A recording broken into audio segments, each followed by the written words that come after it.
Hey folks, as the sign said, it's time for BKP Politics. Yeah. The only problem is BKP is not here this morning. So you've got BAC and RFG substituting for BKP. Will we do politics? Can we do we can do politics, yeah. You'll know us from our Friday night or Friday gig with BKP Politics. We are part of the All-Star panel along with Joanne and Jane. That's Bruce and Rick here, substituting in for Brian. No, he's not gone the whole week. You know, he's not pulling a Rush Limbaugh that goes away on a Wednesday. He's just got some things to do, and he asked us to jump in for him, and we said, yeah, I guess the pay's right. Yeah. So here we are in Studio A and Ella J. We've got Thanksgiving coming up, folks. We got a lot of family cruising around the country. My kids are coming in town. My grandkids are with me. Say hello to Mason and Easton out there. What's up, boys? And then we'll get that out of the way. We do have another couple of house cleaning notes. You'll see that both Bruce and myself are sporting Coke Zero. Coke Zero. The end of an era for RFG. I've been a longtime supporter of the Coca-Cola product by the name of Tab, which came out in the 1960s, the first diet drink that Coke ever introduced. And I've been an aficionado ever since. But the end of an era, as a lot of things did in 2020, They cratered. So Coke reevaluated their line, and they took the top 10 worst performers, and they said, see you, wouldn't want to be you. So did that include Fresca? That did include Fresca. Oh, boy. Fresca was really good. I think they kept one of the citrus flavors, but I'm not sure. I digress. But anyway, we're glad to be here. We're going to cover a little ground this morning. Regardless of the smiles that you see on our beaming faces, we're not happy campers. There aren't a lot of happy campers that are President Trump supporters. There was a piece that was done, and it was put on Parler, so it couldn't be taken down or anything like that. Censored, deleted. Deleted, all of the above. That just shows how divided this country is. And the people that supported Trump, all 71 to 77 to 73.5. Yeah, whatever the number in millions is. As evidenced by Brian's segment where he talked about the mood of the party when Pence came to Gainesville to do last week to do Gainesville, Georgia, to do a rally for the two Senate candidates, Kelly Loeffler and David Perdue. Pence came representing the administration, and Brian said there were about 3,000 people there, and they were visibly angry. They were all in their MAGA hats. They want to know how they've been, how and why they were disenfranchised, why their vote didn't count. And getting back to my original piece, Glenn Beck did a 6-minute segment. Now, 6 minutes is a long time, and I know you probably don't want to be without our grills for 6 minutes, but our smiling faces. Yeah, I thought this was a really good representation of just how frustrated the people are out there, and this is not going to go away. No. I think the point of Glenn Beck's piece was that people are just tired of saying, "Oh shucks, we'll get them next time, boys." Yeah, people have lost incredible amounts of faith in their political leaders and in our political institutions. Let's talk FBI, let's talk CIA, let's talk Congress. There is just a total lack of faith in a number of these leaders and these institutions. And notwithstanding our voting system. Oh, yes. That's a whole segment, in and of itself, which we may do. But the Dominion debacle, the double D. Well, everything with mail-in ballots this year, states are just rushing to get mail-in ballots. And it's kind of like a Rube Goldberg sort of approach. Some states have done it for years, have pretty good systems. Other states this year rushed out just to get it onto the program. And it's a source of a lot of agitation. 15 years ago, Jimmy Carter and James Baker came out with guidelines. Jimmy Carter. Jimmy Carter. They came out with guidelines. I mean, they set up a task force basically to come up with what they saw as the biggest perils to a fair and balanced election. Yeah. At the top of the list was mail-in ballots. It's the greatest chance for fraud. So, you can look back and you say, okay, was this a guidepost on how we should implement this, or was it a guidepost how to steal an election? You Yeah. can look at it either way. Yeah. Because when they lay out all of the paths to steal something, what's a crook going to do? He's going to say, Yeah. The easy one. Yep. Instead of the legislature grabbing a hold of what they came up with and doing something about Think it. about that. You could get a marketing list from some company that does sports things or music or something like that, and you could take that and then just flip it over and say, okay, I'm going to use this as my new ballot generator, and you just get people's names off of that and spin them out. Yeah, exactly. So anyway, without further ado, we went a little bit longer than I thought, but it was a good setup as to. Well, you can tell we're not happy about the way this thing came down, and I swear to God, this thing is not going to go away. So anyway, Emily, would you bring that piece up? And I don't know if we'll be able to hear it or not, but regardless, we'll See you back in 6 minutes or so. we'll get back to it. Last few days, I have, and I think you feel the same, had a gut punch. And I've been trying to put my finger on it, and I've been trying to figure out what to say to you and how to say it. And I think I just have to say it like this. I don't know about you, but I'm tired. I am worn out. I am fed up. I've had enough. I am tired of exposing corruption, doing our homework, going overseas and having documents translated to make sure they're exactly right, presenting the evidence. We know what's happening, except then once we expose it, nothing happens. Nobody goes to jail. Nobody pays for a damn thing anymore. Nothing. If you and I did half the things that people in Washington do every day, you and I would go to prison. Clinton got away with it. Even the left knew that the Clinton Foundation was dirty. They sold uranium to our biggest enemy, Russia. Nothing. No. She can take confidential, top secret emails and put them on her server at her home. Something you and I would go to prison for. We would be in prison for the rest of our lives. Not a big deal. Benghazi? No. Not only did we show you that we were gun running to a group in Syria that became ISIS, that's what we were doing in Benghazi. Not only that, but just the killing of a U.S. ambassador, and, might I point out, on Veterans Day, we abandon our troops. Did anything happen? Nope. Nope. Nothing. Nothing. I'm tired of it. I'm tired of actually being open and saying, okay, well, let's look into the spying on this presidential candidate. That's a pretty hefty charge. Were they doing it? And then finding out, yes, they were, and nothing happens. He was colluding with Russia. My gosh, that should be the biggest scandal of all time if that were true. If it wasn't true, and it was started, and evidence, paperwork even showed that they knew, all the way to the White House, you'd think that would be even a bigger story. Lying to the FISA courts, nothing. Creating an enemies list, nothing. Using our own intelligence agencies to assist in this operation. Spending millions of dollars on a claim they knew that wasn't true.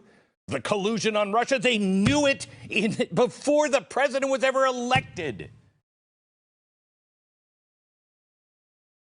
The scandal, the loss of billions of tax dollars in Ukraine, no big deal. The lies and the collusion with the Obama administration in Ukraine, no big deal. Hunter Biden, forget about Burisma. What was that, $7 billion? Ha! Who cares? Look at Hunter Biden and his father in China. Oh, but we don't have any proof of that. Yes, we do. We have all the proof anyone who cares to be honest needs. We have all the documents on his own frickin' laptop, which have been verified for people that were working with him, who were Democrats that had those same emails on their computer. Nothing. The scandal of our Justice Department, the deep state, which I didn't believe in 4 years ago. My gosh, you've got to be dead and probably voting in the last election if you don't see the deep state. The corruption of our media telling us to deny our own eyes. There's a car on fire, and they're like, oh, nothing's happening here. It's totally peaceful. There's a car on fire behind you, but we're not supposed to notice that. Good has been made evil, and evil is made good. They ask you now to don't believe your own eyes, believe us. Our country is being torn apart on the streets by radicals who are marching with no Trump, no Biden, no America signs. But don't worry about that. This is just a peaceful group. Really? Our children are being indoctrinated with all kinds of crap, telling them that they're racist because of the color they were born with. The teachers' unions completely out of control. The lies of Black Lives Matter, Inc., and no one seems to care. No one seems to care that Black Lives Matter is actually a corporation. That Black Lives Matter, on their own manifesto, said they wanted to destroy the nuclear family. But that's all fine. Antifa? No. They're not wild in the streets. That's only an idea. Yeah, kind of like Nazism was an idea. But yet, if you support the Constitution, if you just say, I want a fair and legal count, you're a radical. You're an anti-government zealot. I've had it. I've had enough. I almost didn't make the show last week because this is what I wanted to say to you. Except it would have been followed with, so, see you later.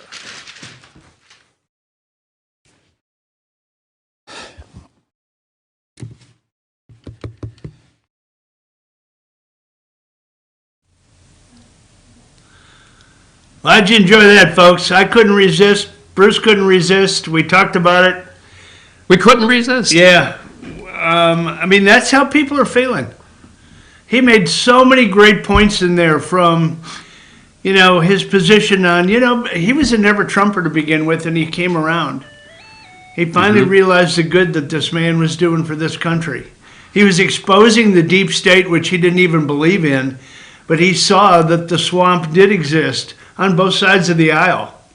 This isn't just Democrats. These are Republicans as well, or Republicans in name only. They exist on both sides of the aisle, and he was doing something about it. He was taking away the gravy train. He was taking away all of these illicit opportunities.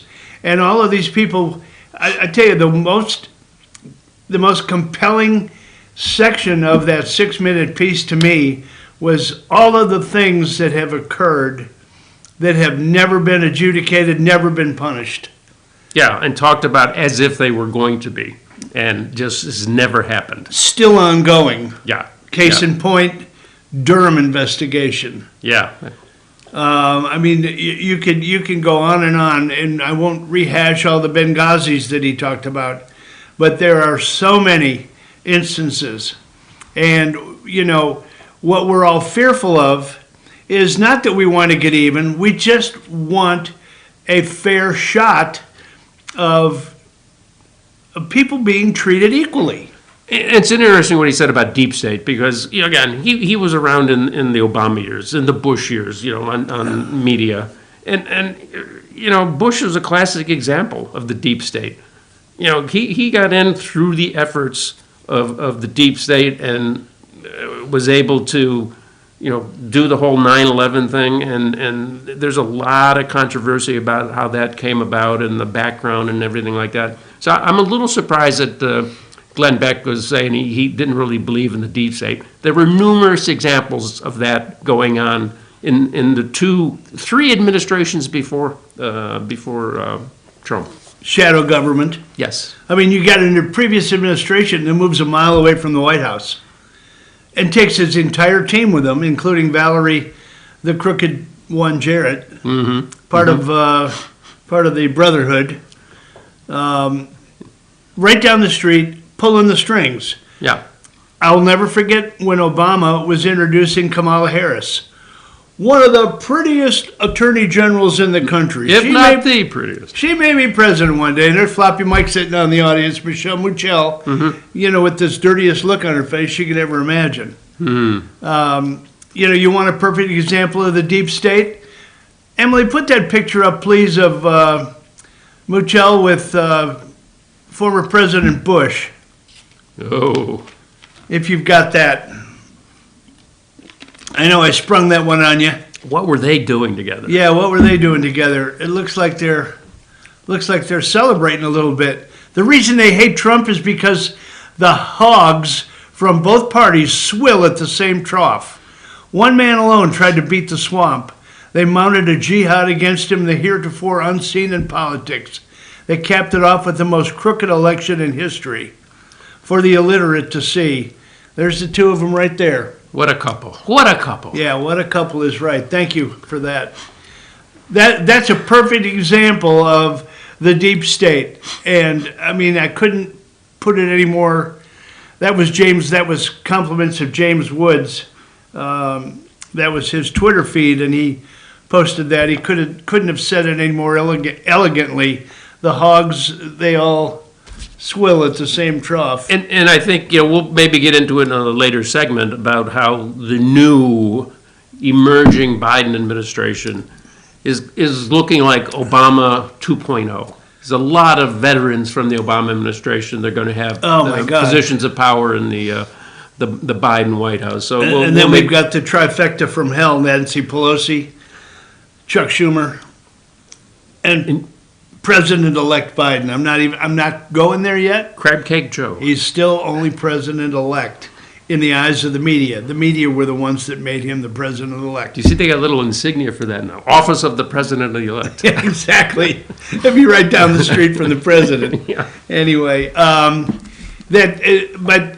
again, this stuff isn't going away because there's at least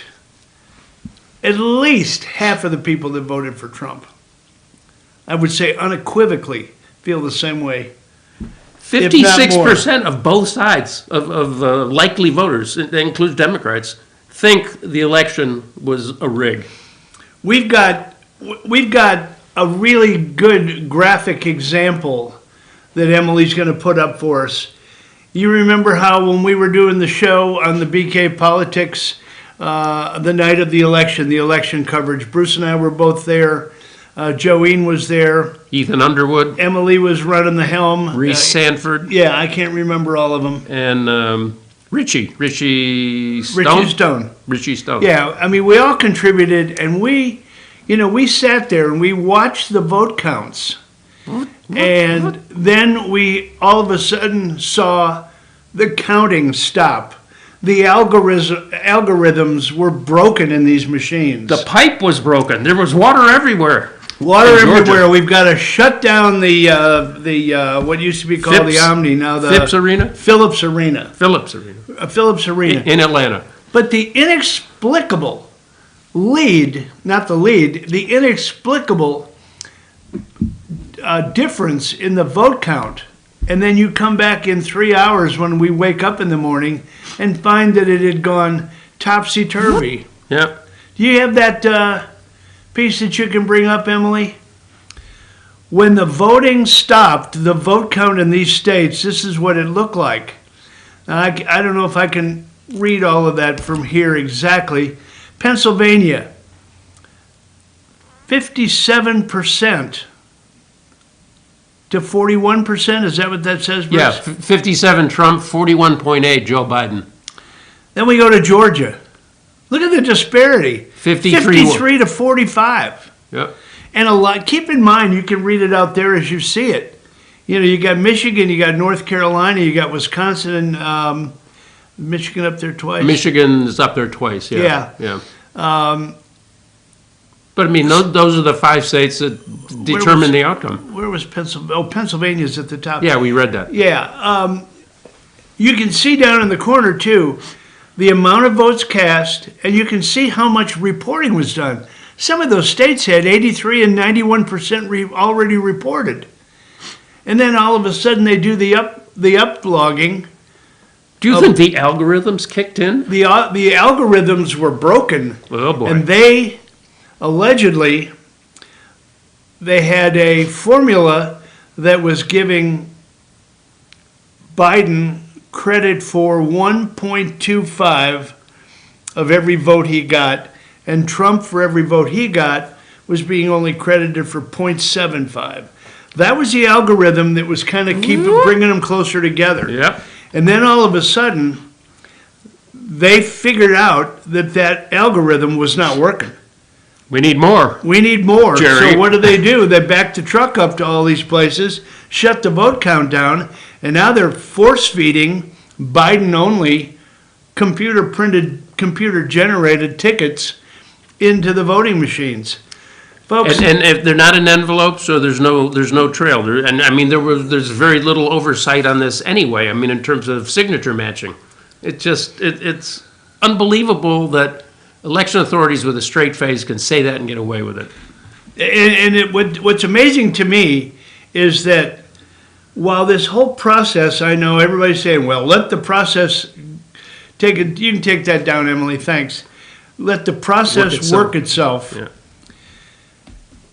The process is never going to show Trump as the actual winner just by doing a freaking vote count.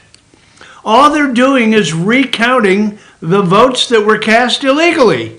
Any idiot can see that. Well, yeah, a mix, Even this a idiot. mix of legal and illegal. So, Yeah. I mean, you can't tell any difference. One, they're out of the envelopes. There's been no voter ID. You're left with a stinking mess. That's why people say that they're going to need to take it to the Supreme Court and look at the specific things that were done.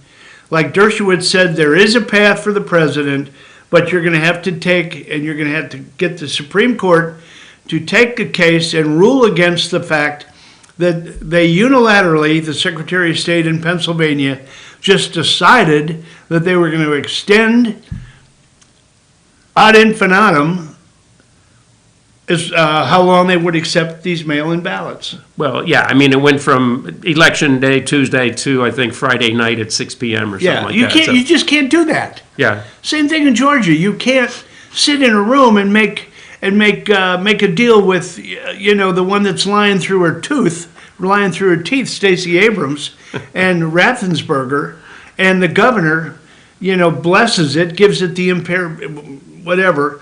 And says that, yeah, it's okay for us to say that these can come in at any time and we're going to count them. Can you imagine the Supreme Court at some point saying, we're going to recount, we're going to have a redo of the election in those 4 or 5 states? Can you imagine That would be my greatest dream. upheaval? The upheaval, yeah. Oh, it will be titanic. The rioting in the streets. Yeah. Well, we've rambled along here at BKP Politics for about 25 minutes now, and we really need to take a break to show support for the people that make this show possible. We're glad to be here, BAC and RFG, substituting for BKP here on Tuesday before Thanksgiving. Thanks to Emily back there at the helm. She always does a great job for us. When we come back, there is a counterpoint to everything that we've been ranting on. And there are a couple of letters that Bruce has got that were sent to the, the editors-in-chief. The Wall Street Journal. of the Wall Street Journal that we'd like to just kind of give a little bit of fair and balance to the other side. There are few folks that are saying that the Republican Party's in shambles. Trump has done a terrible job. The nation's so helplessly divided forever. Yeah, exactly. Anyway, we're going to come back and we're going to cover that among other things, and we will be back after these messages.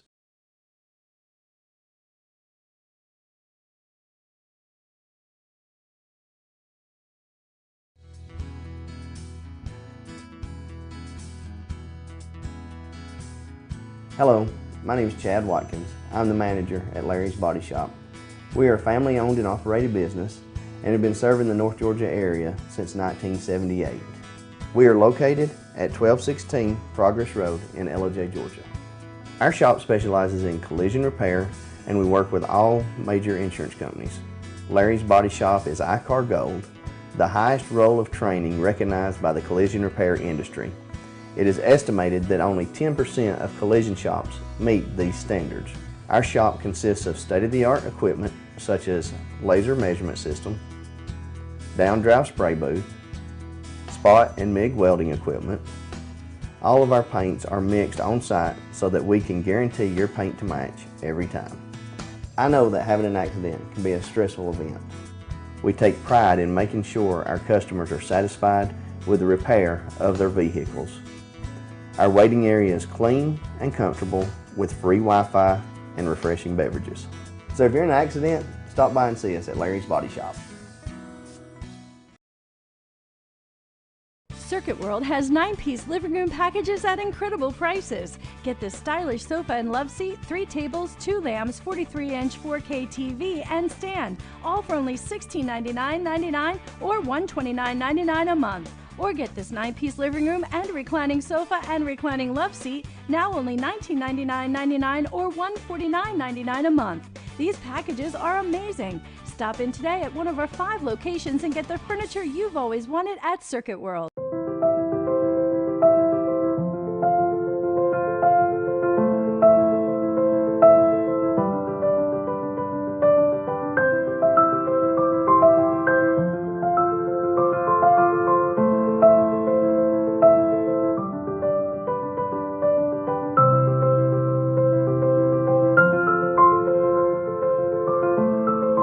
North Georgia Diamond is your source for diamonds in North Georgia. Ace is your helpful place for paint and home goods, tools, outdoor living, and lawn equipment. But did you know Ace Hardware of Blue Ridge is a little bit more? We have hunting rifles and accessories for your next hunting trip. We have Amish furniture imported directly from Ohio. And we have Ace Custom Woodworks for all your custom wood project needs, from cabinets to artwork. Ace Hardware of Blue Ridge. We have your new house in stock.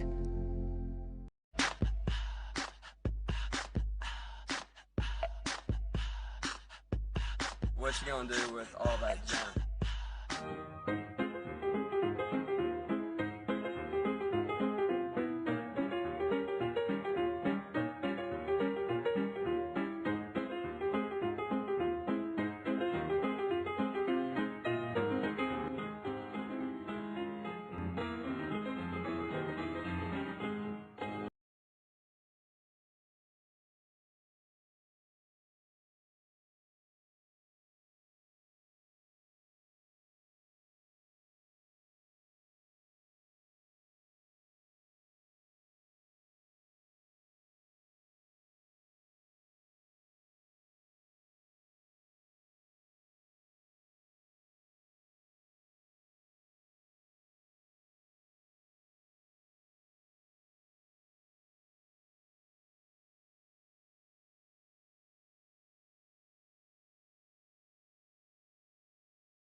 context. Hey, we're back. BKP Politics here. BAC and RFG substituting in for BKP. There's the ways you can get a hold of us anytime, any place at the show. Cheap at FetcherNews.com. 706-889-9700. That phone is manned 24/7. If you've got anything breaking, if you want to be on the show sometime with BKP, just give him a call. He'll get back to you and let you know what the schedule is coming up. In the first half hour, we covered a piece by none other than Glenn Beck. 6 minutes of why he is pissed and why everybody else that voted for Trump is not happy. There are some counterpoints, though. You know, there are some people that legitimately voted for the other side. And I say legitimately with quotes around it because there are others that did not. And we How many others? Well, yeah. enough to tip the scales in the favor of the empty suit, Yeah. the Trojan horse. Crab Cake Joe. You know, there was speaking of Trojan horse and crab cake Joe, that's good. And, the empty suit, I saw a cartoon with Kamala Harris, if you've got that, Emily. Kamala Harris was kind enough to give Joe, and those of you who are old enough are going to understand. I'm so happy for you, Joe. I got you a present. It's parked outside. Well, that is a sad commentary on what, may be in the offing for Joe, but What year car is that? yeah, that's about I think that's in the vintage of maybe the Kennedy administration.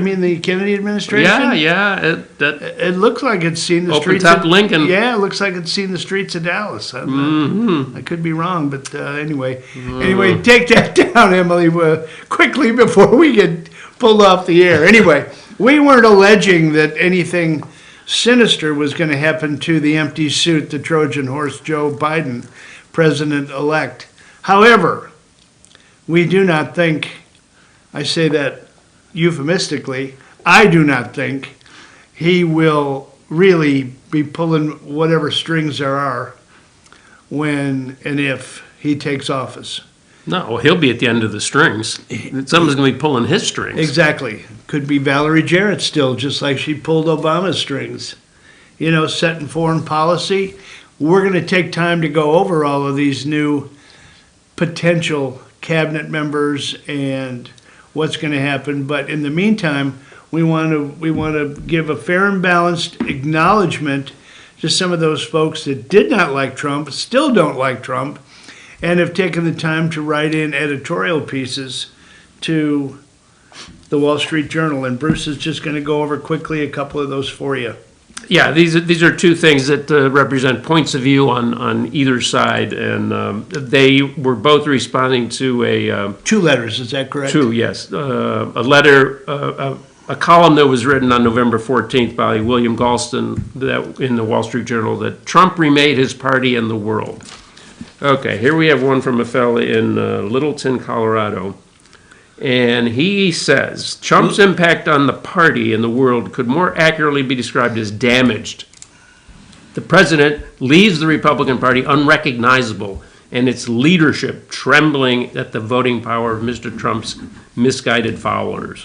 While it once was home to Abraham Lincoln's determination to preserve and reunify our nation and Ronald Reagan's unifying message of optimism for all Americans, the Republican Party under Donald Trump undermines the very foundations of our nation and the very democracy we all depend on by denying the election results, baselessly alleging fraud, and leading his disillusioned and searching followers down a self-destructive path of deception and conspiracy theory. It is an astounding condemnation of the Republican leadership that none of its members has risen to the task of protecting the nation from the damaging lies of an outgoing, unhinged president. When will the Republicans find the courage and message to bring the party back to its historical significance, to tell President Trump's followers that the emperor has no clothes? Let's hope they find the courage to do just that, just as Lincoln found the courage to lead the nation to reunification. And From the other side comes one from a person in Topeka. What Mr. Galston in his column, which nobody has, but you can get the gist of it from his headline, perceives as a surge of hope for a burgeoning global integration in the early 21st century is likely a perspective held primarily by the highly educated, professional, largely coastal elites. This enthusiasm for a global village wasn't experienced by those middle and working classes who for years experienced shrinking economic opportunity, job losses, and an assault on their traditional values. Amen. This large swath of America found in Donald Trump a spokesman for the frustrations they long felt as elites move forward with policies antagonistic to their needs and interests. President Trump's popularity can be viewed not as a sign of cultural and political decadence, but attempt to democratically shift the priorities away from those formulated by cultural and political leaders long out of touch with many of their fellow citizens. Could we call that the deep state? Maybe. Maybe. And with many of their fellow citizens whom they claim to be shepherding into the future, although not a future of the non-elites making. So you have strong opinions on both sides. I think we both obviously go with the latter versus the former opinion. But yeah, I mean, the battlefield's a shambles now, and people are kind of picking their way through the wreckage. I mean, that's a good way to put it. And like I said, this is not over. You know, there are several scenarios that have been brought up.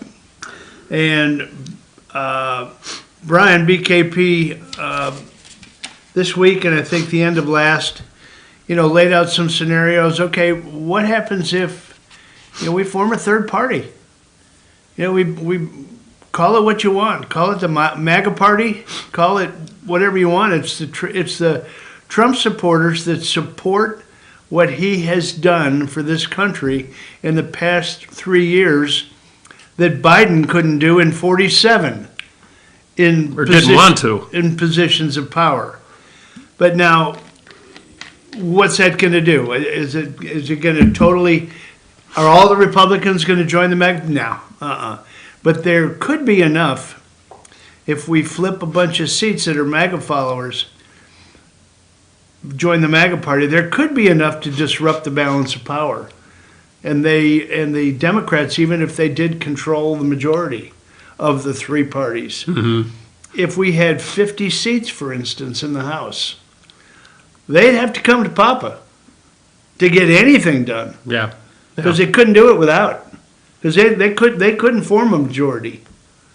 It'll be interesting to see. I mean, if the Republican Party, congeals around like a new leadership going forward, or if it remains splintered, and that's, I think, a $64 million question right now. Nobody knows how that's going to play out, but it certainly creates lots of room for discussion.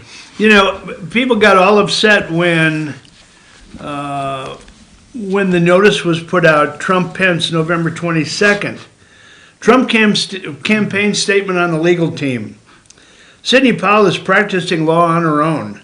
She's not a member of the Trump legal team. She's also not a lawyer for the president in his personal capacity. Rudy Giuliani, attorney for the president, and Jenna Ellis, Trump campaign senior legal advisor and attorney for President Trump, put that piece out. Let's strip that apart and see what that really means. Sidney Powell was the first one to come out and say that she was never, ever on the team. She was never formally signed on with a letter of engagement. She was never paid for her services. It was just assumed because she was seen with a lot of these people that were close to Trump and on the Trump payroll that she was part of the team, when in fact she actually wasn't. This is all about who's getting paid by the campaign and the RNC. The Trump campaign isn't going to reimburse Sidney Powell for any expenses, nor is she allowed to make offers of financial payment. The vultures assembling and protecting their paychecks do not want Powell getting paid, nor do they want any financial liability. That's all this statement is about. This statement by the Trump campaign has nothing to do with Donald Trump. It's directly related to those interests who derive financial benefit from the Trump campaign. The same network of vultures exists on the DNC side of the equation. They exploit Bernie Sanders donor files.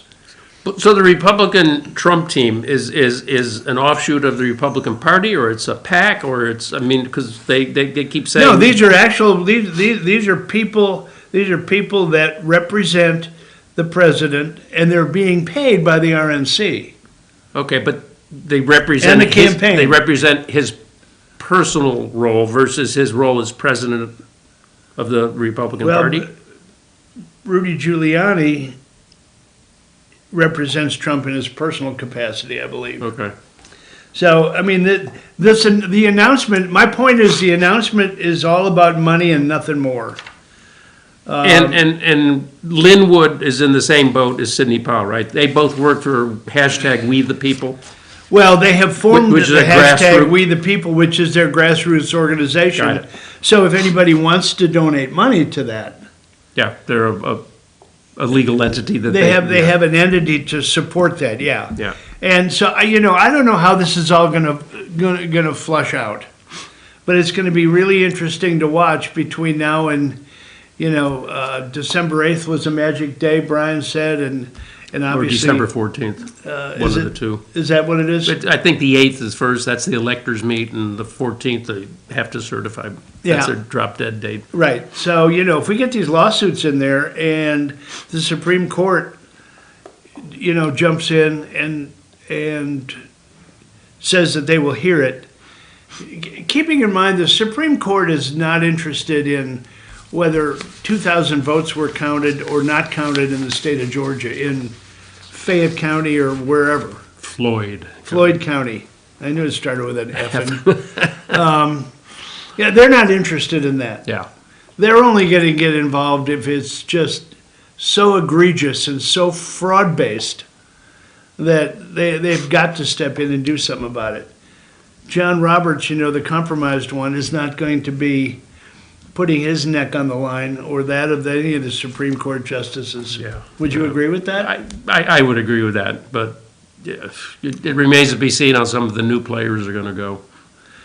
Something came out earlier, and I sent it to Brian, and I really haven't had a chance to validate it. However, the order list 592 Senate or House US bill the order that came out on November 20th.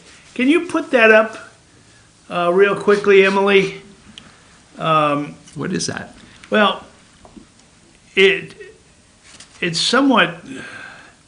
When she gets it up there, I was going to see what piece comes up first. The Supreme Court order. Here you go.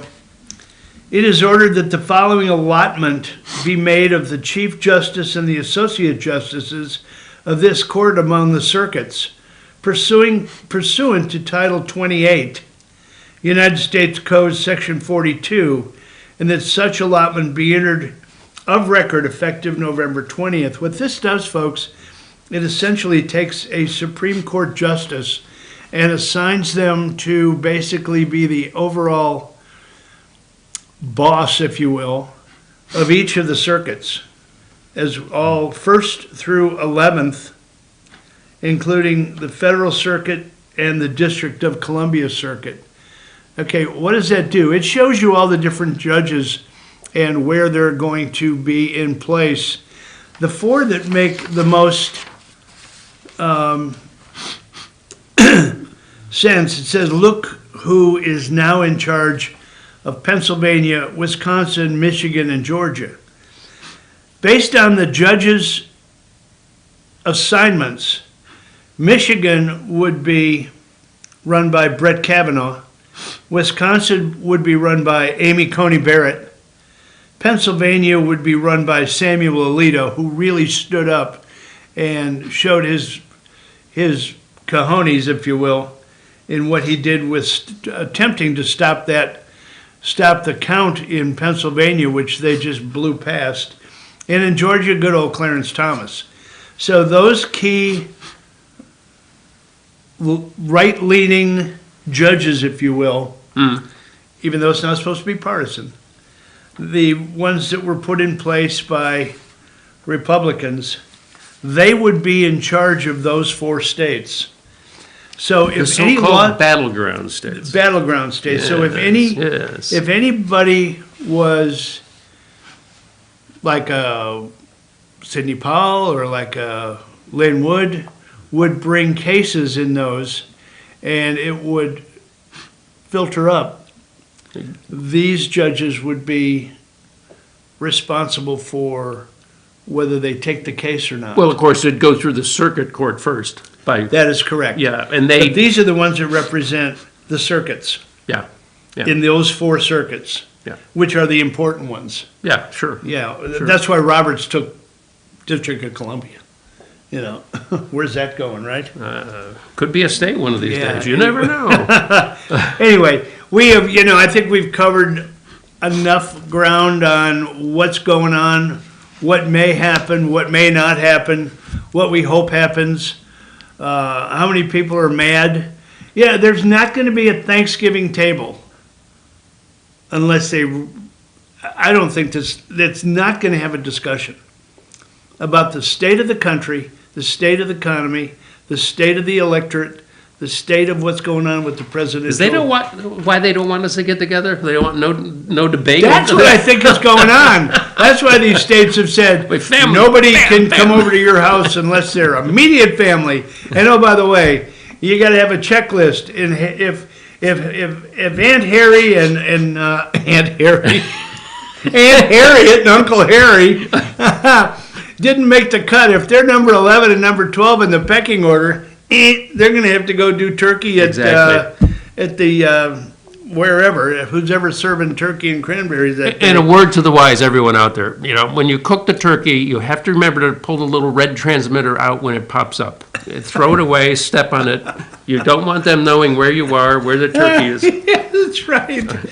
That's a radio transmitter. When that little thing pops up, there's a camera that goes Pull around. that thing out. And it takes a head count of everybody in the room. Destroy it. And who was the governor that came out and said that she was going to offer a bounty if you turn people in? Kate Brown, Oregon. Oh my God! Really, people? Are we really? She's not a Republican, by the way. Are we really coming to this in this country that we're ratting on our neighbors? I mean, isn't that a little bit McCarthyist? Yeah, worse than McCarthy. I mean, it's like, Yeah, there's not Stalin. a communist behind every tree. There's a communist eating dinner in your house. Anyway. Yeah, I mean, it goes on too. Cuomo, he said, these sheriffs who have said they're not going to enforce the law, with too many people gathered for Thanksgiving. He says, that's just unbelievable. We're not going to put another Jewish synagogue out of business by imposing a massive fine because they held a wedding. Yeah.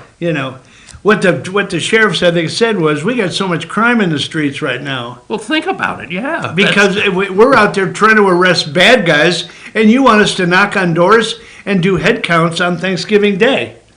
That's just stupid. I can see it now. You All in the you name guys of look COVID. good. There's 12 of you, but give me a turkey leg and I'm out of here. That's right. Always a chance for a bribe. It's- Anyway, we've covered this. We've covered this long and hard, and we're going to move on to a couple other subjects in the meantime. But anyway, we're going to take a break here for a few minutes to take care of those that make this show possible. Support your local merchants, folks. These people have gone through a really tough time in 2020, whether it be a restaurant, whether it be a small merchant who is dependent on traffic from visitors. Tires, batteries, and accessories. Yeah. Those TBA stores. Exactly. Anyway, support these people, support local, buy local, and take care of everybody that you see and you worship with and you dine with. Make sure that if you're going to buy something, give the big box store a rest for a chance and check out what's going on in some of the local shops. Anyway, support those that make this happen. We're going to take a break.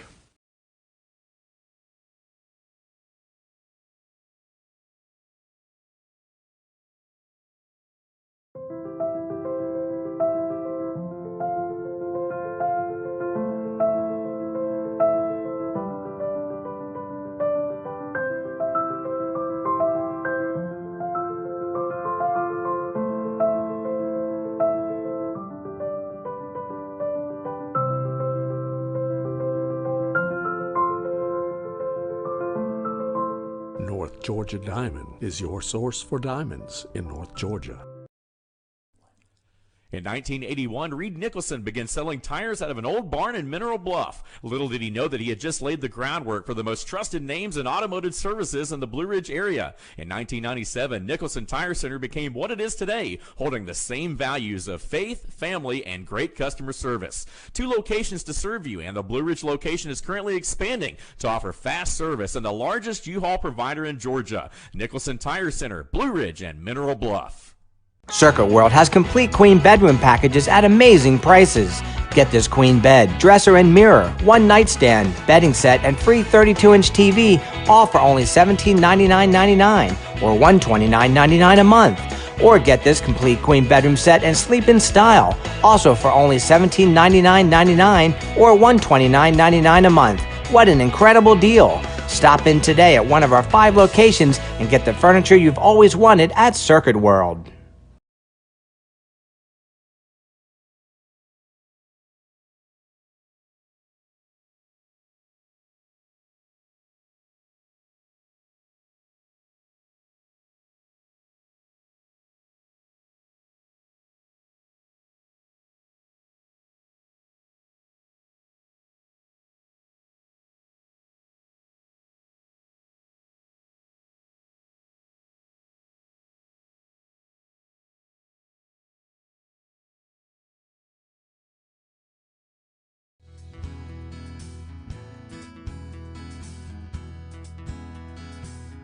Hello, my name is Chad Watkins. I'm the manager at Larry's Body Shop. We are a family-owned and operated business and have been serving the North Georgia area since 1978. We are located at 1216 Progress Road in LOJ, Georgia. Our shop specializes in collision repair and we work with all major insurance companies. Larry's Body Shop is ICAR Gold, the highest role of training recognized by the collision repair industry. It is estimated that only 10% of collision shops meet these standards. Our shop consists of state-of-the-art equipment such as laser measurement system, down-drive spray booth, spot and MIG welding equipment. All of our paints are mixed on-site so that we can guarantee your paint to match every time. I know that having an accident can be a stressful event. We take pride in making sure our customers are satisfied with the repair of their vehicles. Our waiting area is clean and comfortable with free Wi-Fi and refreshing beverages. So if you're in an accident, stop by and see us at Larry's Body Shop.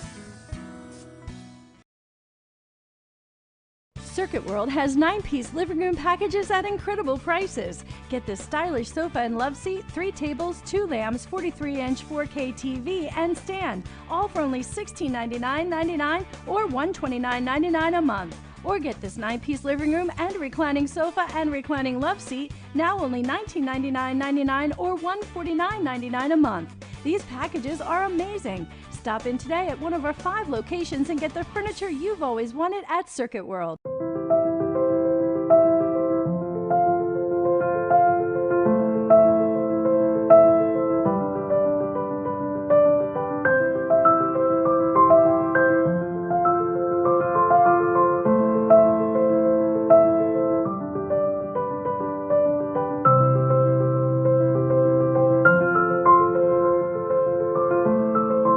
North Georgia Diamond is your source for diamonds in North Georgia. Ace is your healthful place for paint and home goods, tools, outdoor living, and lawn equipment. But did you know Ace Hardware of Blue Ridge is a little bit more? We have hunting rifles and accessories for your next hunting trip. We have Amish furniture imported directly from Ohio. And we have Ace Custom Woodworks for all your custom wood project needs, from cabinets to artwork. Ace Hardware of Blue Ridge. We have your new house in stock.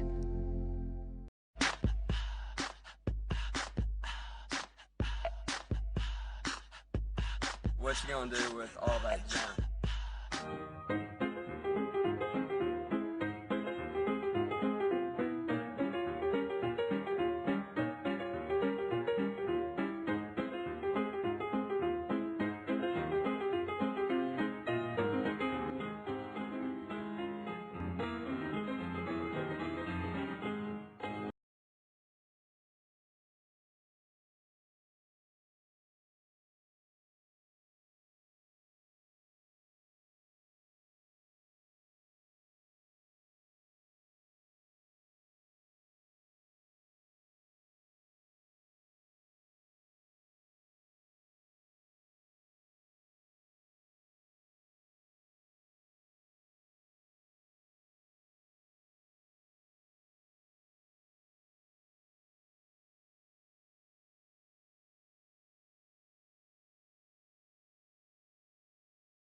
All right, we are back. Glad to be back. RFG and BAC substituting in for BKP on BKP Politics here in Studio A, Studio 1, Studio Uno, the one in LJ. The one in LJ. Yeah, these are all the ways that you can get a hold of us. You can call 706-889-9700 if you need to. BKP will happily answer 24/7. You might not want to call them at 1 in the morning, but anyway, we're standing by for anybody that wants to comment. We got a lot of out-of-town viewers that we communicate with, and we appreciate everybody looking in. We appreciate all of the things that people send us, whether it be from the great state of Illinois, great state for some, state of Florida, state of California. We've got friends in Atlanta that watch, and Bruce and I are happy that you guys are all tuning in. We are all kind of think the same way. And there's probably a lot of people flooding this area to be up here for Thanksgiving with their families. Yeah, we're going to count those heads coming down the street. We got, I I got family coming in. Supermarkets are packed. Unfortunately, you were supposed to have your family come in, or part of your family. Yeah. And your daughter-in-law who teaches Yeah. thinks she might have gotten exposed. Did she? No, there were 2 positives in the class. So Okay. she works for a church in Baton Rouge, and 2 of the kids that are in this internship came down with COVID. So the whole class now, there's like 24 of them are all in quarantine. Did any of them get tested, or did she get tested? Or She's not going to test. No, she's just going I to think quarantine? She doesn't have any symptoms? no symptoms. Yeah. Oh, good. Yeah. So Yeah. yeah. There's a couple of friends here in town who, business acquaintances and friends that Bruce and I know that have tested positive. They haven't really had tough symptoms at all. No.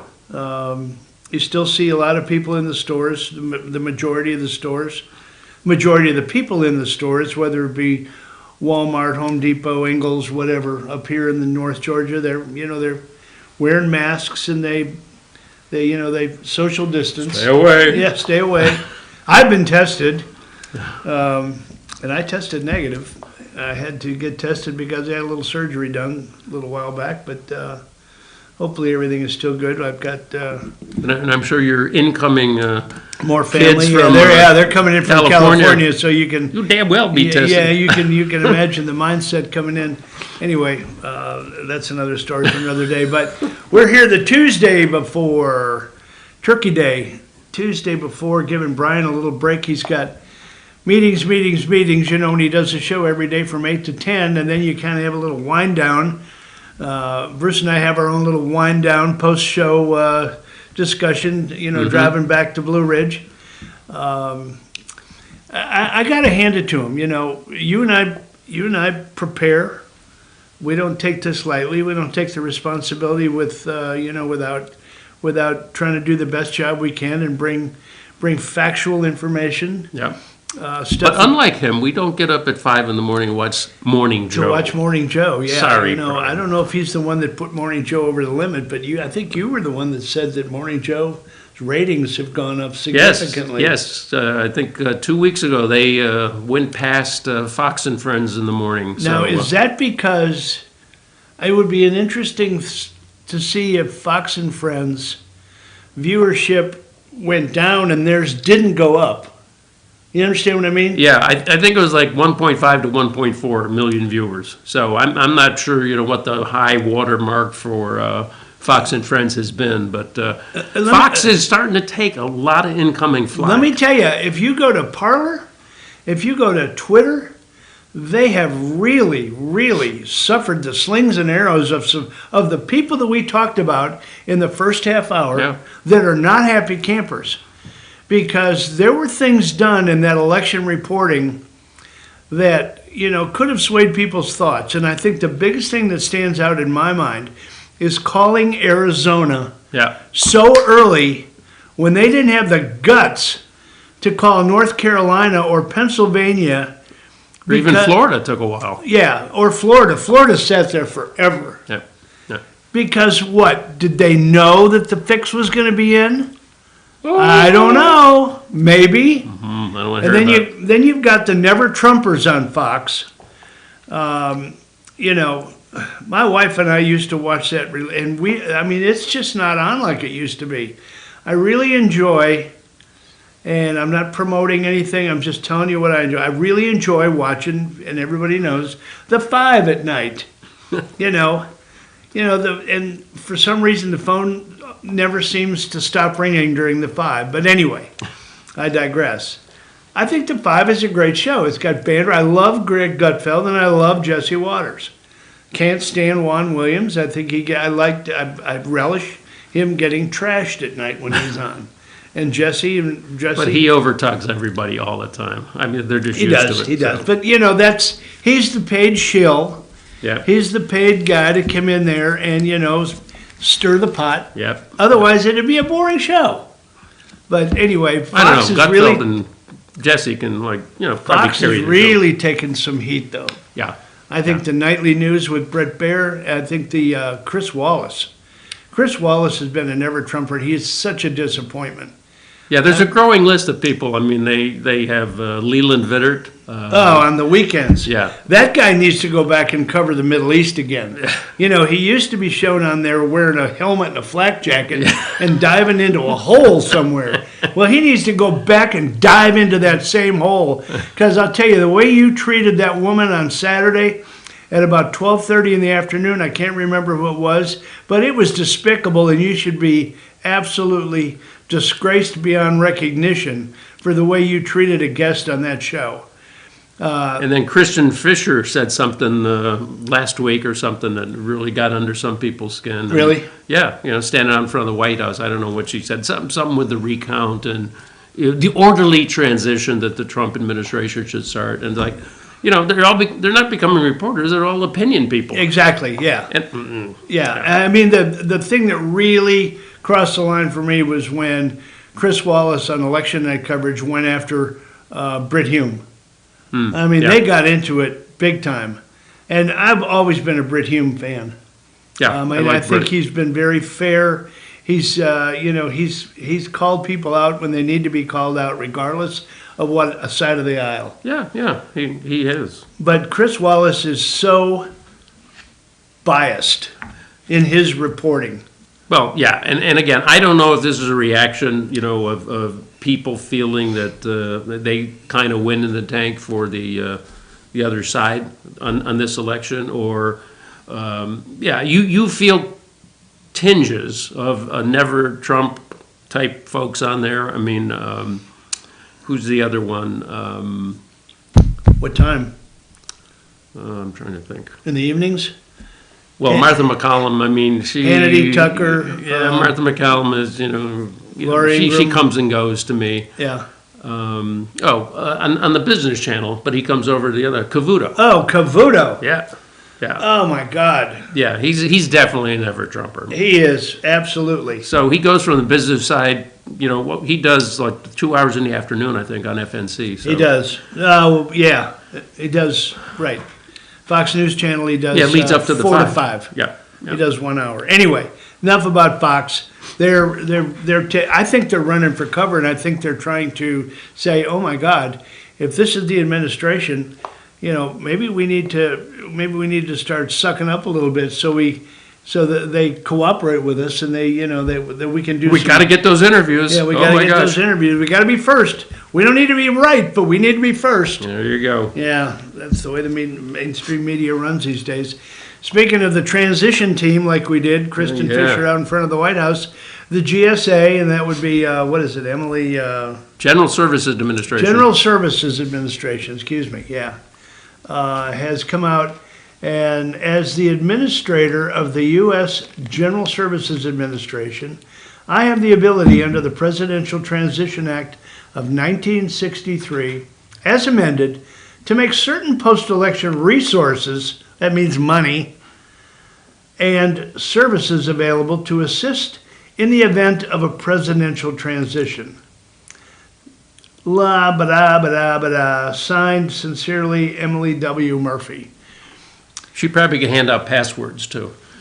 Yeah, and what they do is they give out, they appropriate money so that they can start doing background checks on potential White House staff, on potential cabinet members. So people looked at that. A lot of people, looked at that as, well, that's it. The GSA has just come across and Game they're over.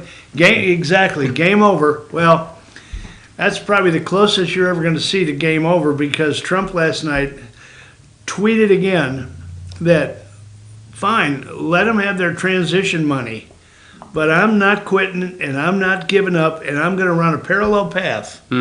And we're not going to figure this out until it's all adjudicated in the courts. We're going to do, and this is what people like about the way this guy operates. He does what he says he's going to do. And when he said, I'm going to turn over every rock to try to get to the bottom of what happened, try to get the transition overturned, he is going to do everything he can. He delivers on his promises. And I guarantee you, folks, you watch. Of course, Biden didn't make any promises because he hid in a basement for I don't know how long.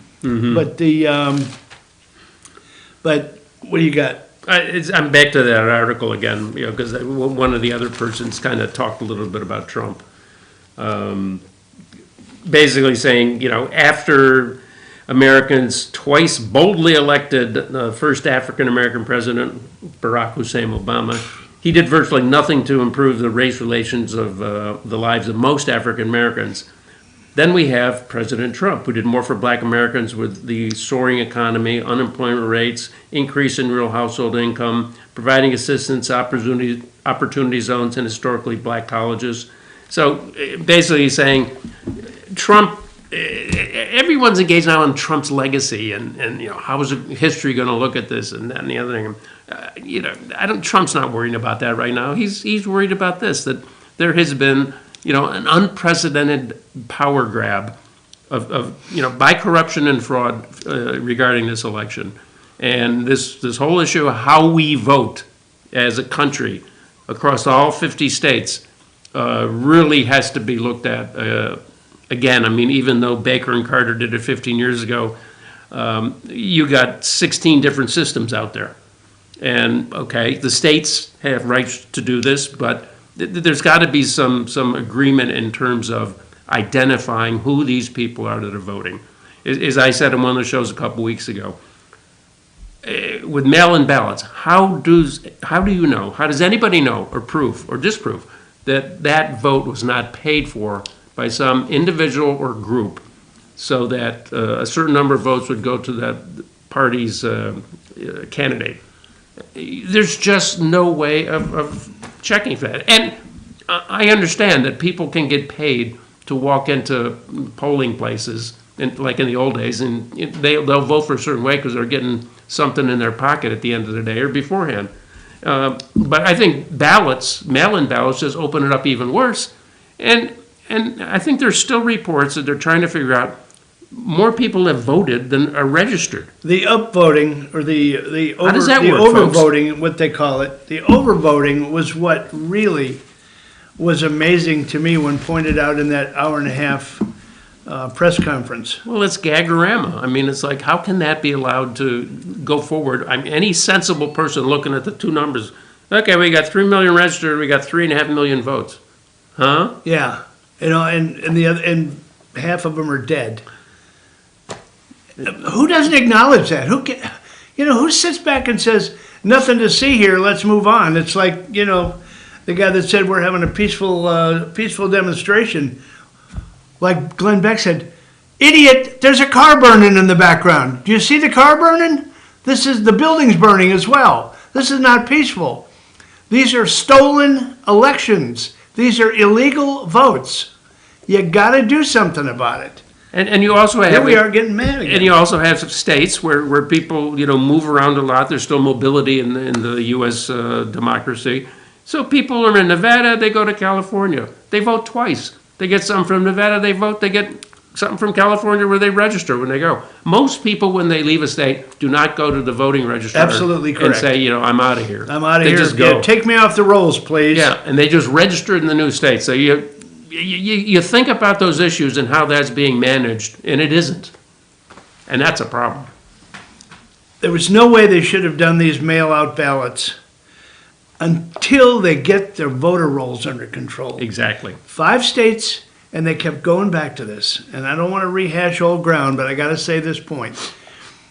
5 states did it magically well. That's because it took 7 years before they could implement that so that they could do it well. Or even more in some cases. Yeah, to get the voter rolls in order. Yeah, I think Oregon, for one, does everything is mail-in voting. I don't think you have to go to a poll there. Yeah, I think, there's I polls think you can go vote to. on your computer now, can't you? Oh, boy, let's not Can go you there. imagine Oh. yeah. I mean, Let's not go sticking there. in those thumb drives and putting in 196,000 votes when you need to. But this whole this whole issue of the elections and everything that's associated with it comes full circle, because here we sit in Georgia, and on January 5th, we're going to have a vote for our U.S. senators. So we have John Ossoff running against Mr. Left- Perdue. Oh, yeah. And Kelly Loeffler is running against Reverend Ralph Warnock. None of those candidates got past 50%, which is the requirement in Georgia, so there's going to be runoff. And the number I heard last night is 170 million has already poured in from both sides. Money. Yeah, 170 million. And, they're going to probably set a record. I've heard estimates it could reach $1 billion. Again, it's control, it's control, it's control.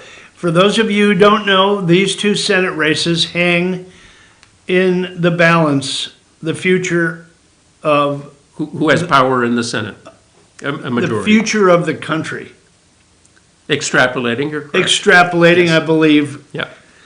if the Democrats get control, and Wall Street, everybody likes kind of a little bit of a power. I mean, a balance. Yeah, they look like separations of power. I mean, so that Yeah. If they get control of the Senate and the executive branch and Congress, the the House. only Yeah, the House rather, we're screwed. Do they blow up the courts? Do they take the Supreme Court and say we're going to rotate the judges? We're going to make it 15? Do they take the filibuster rule out so that they're able to do all that? Do they make D.C. a state? Do they make Puerto Rico a state, adding 2 more senators? let's not That forget are Guam. probably going to be Republican. I mean, Democrat. Yeah, yeah. I mean, is that all going to happen? That's what I don't think all those things will happen. I think there will be certainly large gulps of things. More. Forgiving student loan debt. Popular subject, boy. Oh yeah, take away my loan debt. But I mean, then you're going to have right behind them the people that have got a car loan. And what about my mortgage? I want some relief on that too. Once you open those doors, the horses are running free. Venezuela, here we come. Yeah. One of the things that you just said, the state of Georgia and the Senate race, if those 2 candidates don't come out and harp hard on gun control, and what those 2 Democrat candidates are proposing and what Biden is proposing, then they're just totally missing the ballot. If they don't do some serious vetting on Warnock, who Well, he's getting beat up pretty good. I mean, he said and something. he needs to get beat up pretty good. Yeah. Like having Reverend Wright being his mentor and saying that you can't serve 2 masters. You can't be in the army and serve God. That's just ridiculous. Yeah. I'd love to hear General Patton's take on that. Millions of people have done that, by the way. But so, I mean, there's a lot of proof that you can do it. Exactly. But, yeah, he's been engaged in some things earlier in his career that when he was in a church in New York, Fidel Castro came and he was well received and applauded when he was there. He was also in town for the meeting at the UN. So.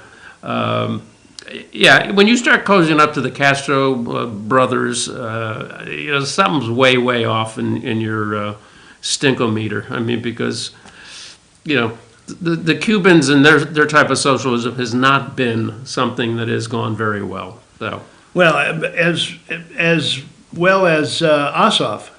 I mean, I haven't done as much research on Ossoff. Someone told me he was born with a silver spoon. He's from out of state. I moved here met his wife here, or moved here with his wife. So, but yeah, he's not originally from Well, Georgia. you're and right, nothing but wrong with that. he went to I believe he went to high school in this area, Okay. in the Atlanta area. Okay. He ran against Karen Handel. Some of the ads that are coming out, I'm assuming that they've got some credible way to substantiate some of the claims that they're making, but they're saying that, a lot of his businesses were financed by the Chinese and he's got a lot of illegal money. This is just what I'm hearing. I really have not researched it, so I'm not saying that, take that for granted. But a lot of the stuff that we said about Warnock, look it up. Look up his record with the little summer school or the summer camp he was running. He got into a little bit of trouble over there at the summer camp. With He didn't have the right permits? with the kiddos. I don't want to Just leave that alone. Yeah, get down that road. But What it's about- interesting, both of them, both the Democrat candidates for the Senate have both used the same line with Loeffler and Perdue, that they both were in this meeting where the vaccine people were talked about, and then they went out and sold stocks and made a ton of money. Bipartisan committee of the Senate has, by the way, cleared both of them. So you would think that Loeffler and Perdue would be hitting hard back on that, and then bringing in the guns and all that, I think is a very wise move. So Let me get conspiracy theory for a second.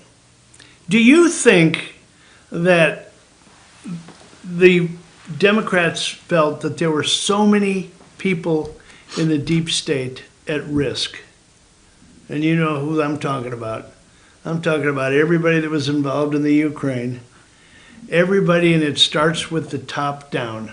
Mm-hmm. Do you think that they just said, I don't care what it takes, we'll worry about the fraud later, but if we don't get our guy in here, the next 4 years are going to possibly mean jail time? Sure. And I think all the strong elements of the Democratic Party going back to the Clintons, I don't know if Jimmy Carter's that much of a force anymore, but all of them, I'm sure, were calling in chits and saying, okay, we got to make this happen because there's too much exposure to the Clintons, the Obamas, The Bidens, and his extended family, including his brother, his sister, and his son. And then all the people that have done, work for them. The Emanuel brothers, Susan Rice, Valerie Jarrett. Who was the Attorney General? Loretta Lynch. All of them, I think, had Gun running by the other Attorney General. Holder, yes. Eric Holder. Yep. I think all of those people felt extremely exposed.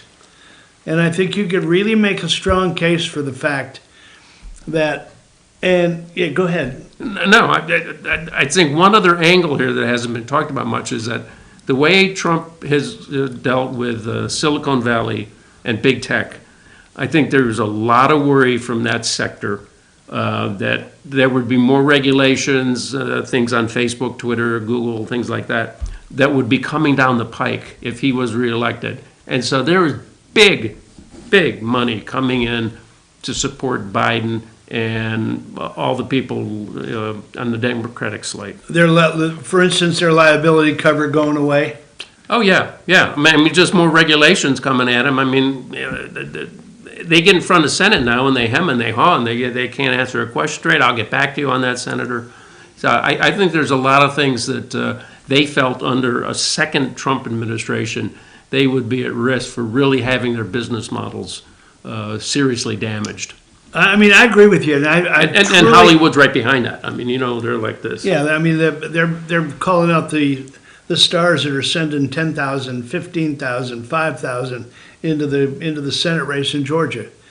I mean, I really think there's something to that, And I don't know why, whether it's wishful thinking, probably is wishful thinking, but there's something to me that says, before this is over, regardless of how it ends, whether Joe Biden is standing on the inaugural steps or Donald J. Trump is standing on the inaugural steps, if Biden is standing there, I still think that Trump has got some kind of a hole card, some kind of something very explosive that he can pull the trigger on if all else fails. Well, that is interesting, remains to be seen. I think some thought that would have been the Durham report, which, drifted right past the election. Is that going to come out now in the interim, or is that going to be suppressed?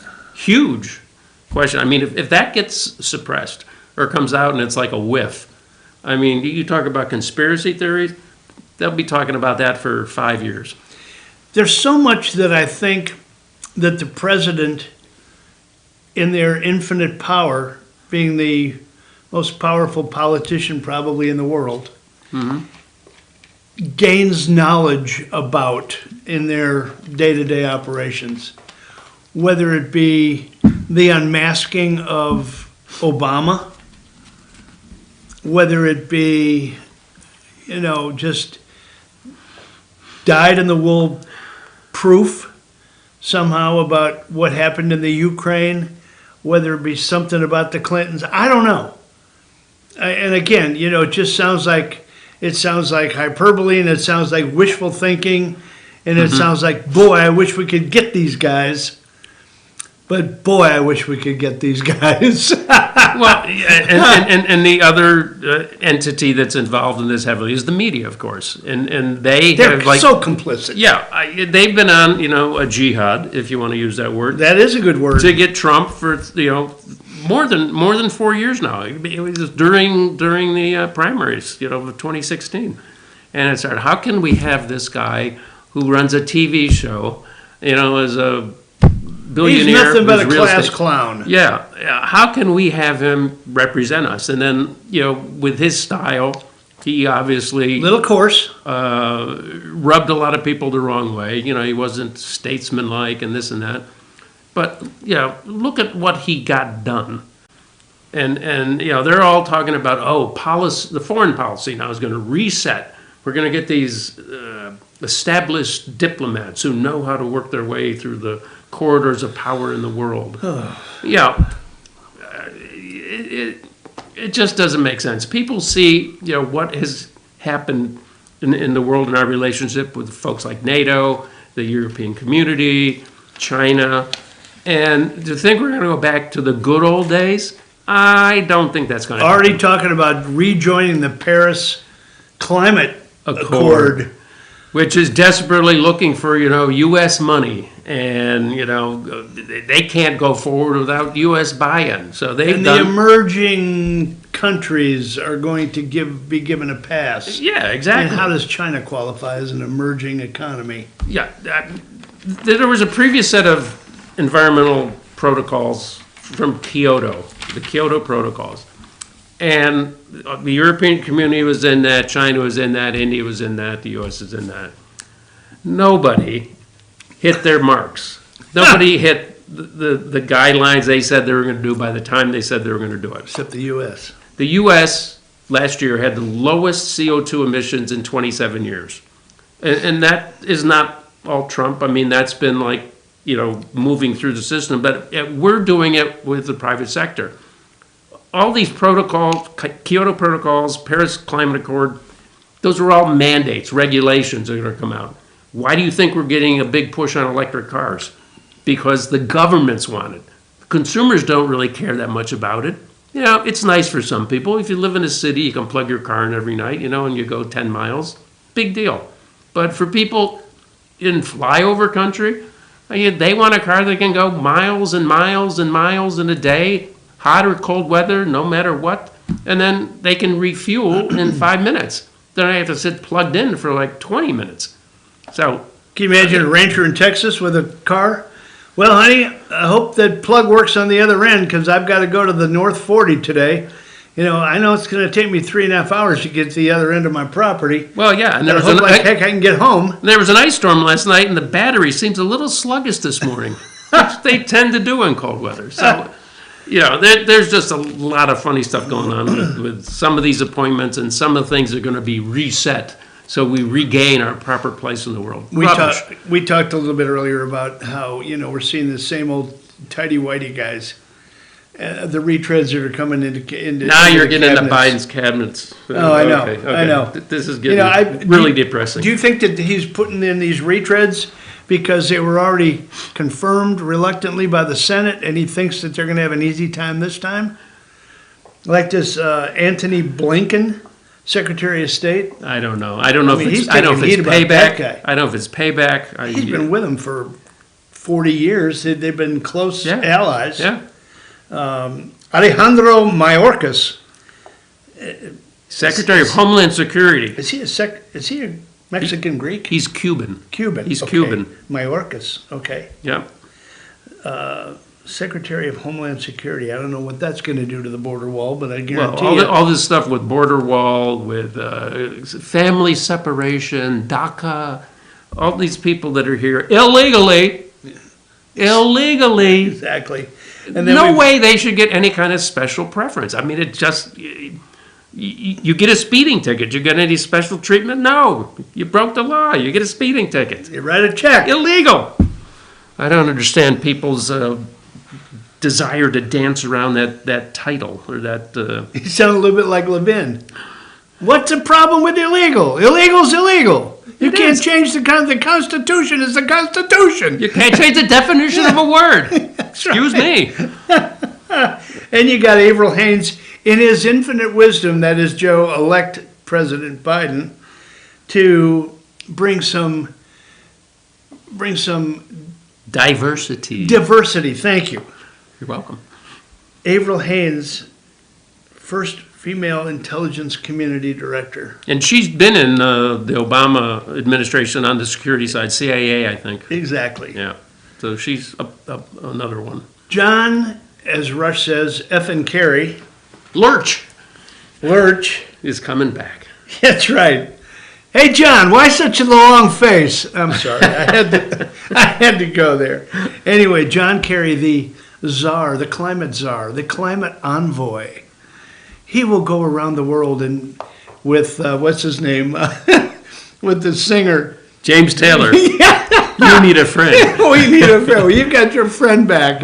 We're not going to put America first anymore. We're going to put America last, which is what General Mattis is calling for. Mm-hmm. Put America last again, not first. We want to be, the suck dog around the world. So with America Last, we were involved with all these wars, and that's one of the things Trump was doing, trying to disengage us from all that. That's exactly what Obama did. He said, we got to lead from behind. Yeah. That means we're going to be last. Yep.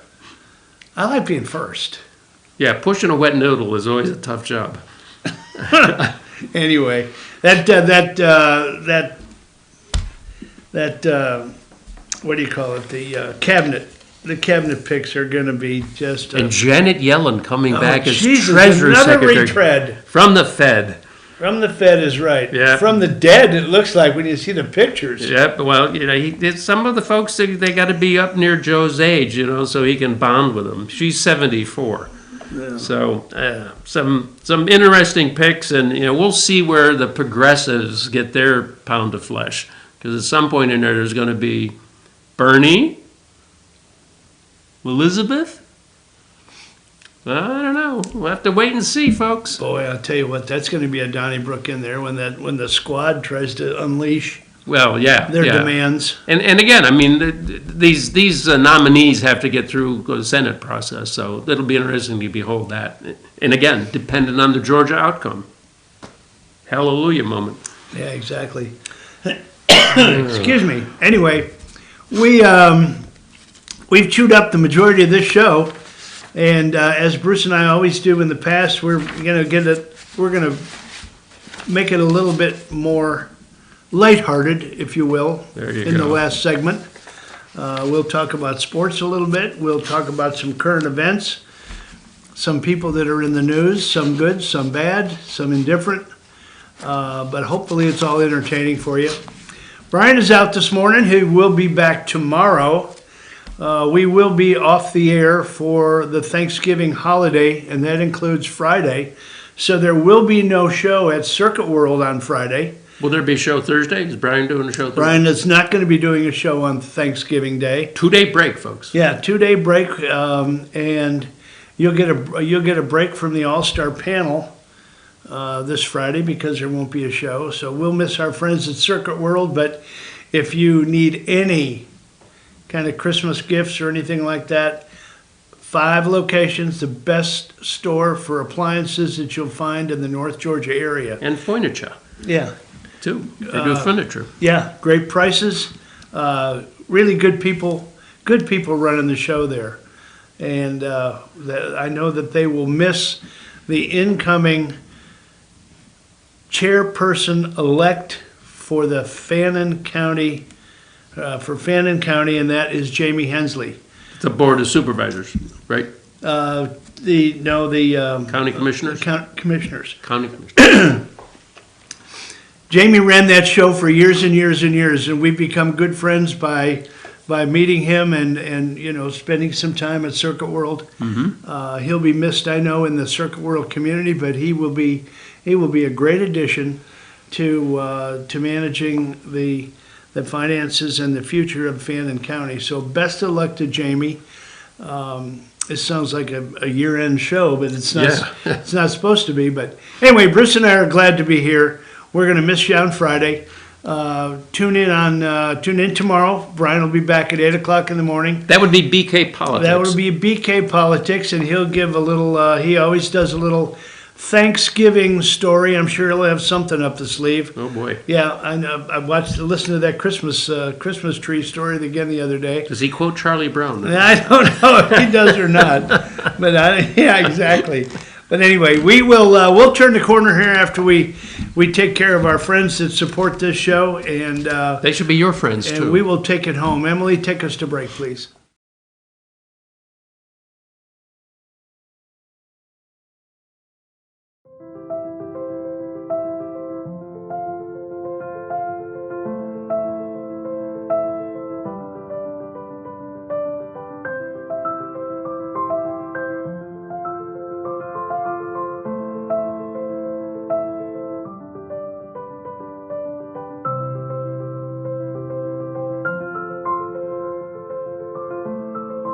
North Georgia Diamond is your source for diamonds in North Georgia. In 1981, Reed Nicholson began selling tires out of an old barn in Mineral Bluff. Little did he know that he had just laid the groundwork for the most trusted names in automotive services in the Blue Ridge area. In 1997, Nicholson Tire Center became what it is today, holding the same values of faith, family, and great customer service. 2 locations to serve you, and the Blue Ridge location is currently expanding to offer fast service and the largest U-Haul provider in Georgia. Nicholson Tire Center, Blue Ridge, and Mineral Bluff. Circuit World has complete queen bedroom packages at amazing prices. Get this queen bed, dresser and mirror, 1 nightstand, bedding set, and free 32-inch TV, all for only $1799.99 or $129.99 a month. Or get this complete queen bedroom set and sleep in style, also for only $1799.99 or $129.99 a month. What an incredible deal! Stop in today at one of our 5 locations and get the furniture you've always wanted at Circuit World.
Okay, we are back for the home stretch. We are going to end a few minutes early today for some Breaking news. for some breaking news. Actually, Emily has got some other things that she needs to handle, so we just got notification that we will be out of here 10 minutes early, so we will cover what we can cover in the last few minutes here. Again, Bruce and Rick in for BKP Politics. There's the ways that you can get a hold of us. We're filling in. Brian will be back tomorrow at 8 o'clock. Okay, a couple things I've got, Bruce. Real quick. Op-ed this morning, no Rockefeller tree should ever exist again. ¿Por qué no? Rockefeller Center tree should ever exist. It was implemented when we were in the Depression, and they were trying to celebrate. They were trying to bring back, the spirit. And it's turned in nothing more than a moneymaker, a television episode. Your thoughts? You got to sell the mugs. Come on. Exactly. This is American capitalism at work. Speaking of mugs, Cuomo getting the Emmy Award for the way he conducted his COVID response broadcasts. This brings Emmys, into the same category as I know your most favorite award, Pulitzer Prizes. God, they're in the tank. I mean, really? Give them a garbage can. You've got a president that brings about 3 valid vaccines in literally 10 months, world record time. Yep, warp speed. And this doofus who killed so many people by forcing them into nursing homes. And I'm going to say it right like that. Yeah, takes a bow for it. He's taking a bow for it. Yeah, he's taking a bow for it. Absolutely dead ass wrong. But that Tlaib Rashid, first thing that comes out of her mouth when Biden says the Secretary of State will be Antony Blinken. Blinken. Oh, another Jew. You think? Really? You didn't learn your lesson? Did you really have to be that anti-Semitic constantly? You'd think, that kind of chat would get someone thrown out of their position. Because in the private sector, anything like that, with everybody being so woke. She was railing. Yeah, that's hate speech. Where does it start and where does it end? I'm telling you. We lost an icon some time ago to pancreatic cancer, and that was the guy that did Jeopardy, Alex Trebek. Congratulations to Ken Jennings, the almost all-time best winning contestant ever on the show, was just named the replacement for Alex Trebek. Best of luck. It's a great show. I hope it never misses a beat. We watch it every night. That's going to take a lot of grief because I understood there was some black MC that was being pushed. I'm just saying. So what you're saying is, when are they going to come out and say, don't support the sponsors for that show? Yeah. Pull the sponsorships. Yeah, and along those lines, I don't know if you heard Jason Whitlock last week came out with something about... and you know who Jason Whitlock is? He's an ESPN reporter, I believe. Yep, he is. And basically came out with something, along the lines that blacks are being objectified because of the color of their skin, because they're black. They're being, put on a separate level than everybody else in this country. And he's just disgusted by it. He says, I don't want to be recognized exclusively for the color of my skin. I want to be represented by what I do, by the faith I practice. And I think this just gets to the core root of a topic we could talk about for 4 shows on racial issues in this country, the whole systemic word being used illegitimately, in my opinion. But anyway, five black NBA players being whisked off to Rome, Italy, for a private meeting with the Pope to see how they can maybe make it better. Yeah, it's just crazy. It goes on and on and on. Yep. Shout out to our friend Debbie down in Florida who just gave us a great show. Shout out by text. Thank you, Debbie. We appreciate your support. We appreciate you guys watching down there. We appreciate all the stuff that you send us because it makes our job easier when we come on and try to give you something of value. Anyway, college football. Well, before we go there, I'd I'm just sorry. like, Go. real quick. We did the election show on November 3rd, and there was a number of things I didn't get to say because there were so many other more intelligent people there talking about things. But there were a number of quotes that I looked up for the election. I just want to throw these out in the afterglow of the election. These are going to be good. And see how people take these. So George Bernard Shaw said, "Democracy substitute election by the incompetent many for appointment by the corrupt few." Corrupt few. That could work. And then I love the former queen, I shouldn't say queen, she was the wife of the prime minister of the Philippines back in the day. Win or lose, we go shopping after the election. More shoes. That's a good one. And this one's been used quite a bit in the recount debate. The people who cast votes decide nothing. The people who count the votes decide everything. That'd be our good buddy Joe Stalin. But I think the very best one that captures everything about the elections is from a guy who was pretty funny when he was still with us. Never underestimate the power of stupid people in large groups. George Carlin. George Carlin. Let me tell you, folks. Let me tell you. What a guy. In his later years, Hippy dippy weather, man. you know, people say he got dark. He didn't get dark. He got down and exposed a lot of the same stuff. You know, he was Trump in comedy. Oh yeah, yeah. That guy. If you go back and you look at some of his skits, I mean, you think to yourself, "Holy cow, this guy's hitting a nerve." Mm-hmm. He was really, really talented and really a bright guy. Yeah, he really had an interesting outlook on things. He said some very profound things, actually. Yeah. So, Where else we got? well, let's do sports. Let's go there. And All right, we got maybe- college football. We got the rankings. We got Alabama #1. Incidentally, SEC's got 5 teams once again in the top 25. ACC ACC. has got 4. All right. Thank you, Notre Dame. Okay. I But kid- next year they won't be in the ACC. well, maybe. You know, someone asked me that question, and I couldn't answer that. And I should know that. Did they only make a deal for 1 year? That's what I understood. Yeah. Okay. It's kind of a teaser deal. Okay. Let us try this suit on, see if we really like it. Yeah.